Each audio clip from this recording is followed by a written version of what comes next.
Talent management's ecosystem that we talked about and the numerous stakeholders.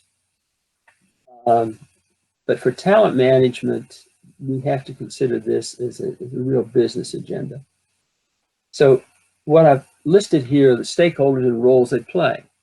The board, and as I mentioned, the board asks the question, the perennial question, do we have the organization that can win today and the future, one that creates a competitive advantage? They're a stakeholder in talent management. Obviously, C-level executives are, their major accountability to ensure that the talent and the organization capabilities are there to achieve the strategy that you're looking for. You've got people promoting, reporting to them who are in line positions, and their major accountability is to have in place high-performing teams and create vital workplaces, engaged and highly committed workforces. That's what line management is primarily responsible. And then you've got people emerging enterprise talent. In other words, people coming up through the system. They're highly motivated, want to find out how to make it here, and want to be engaged and committed. And they need the resources, and they need to ultimately be a vocal enthusiast about your organization. So you want to retain young talent coming into the system, and they're also a key player. Also, human resources, not last by any means.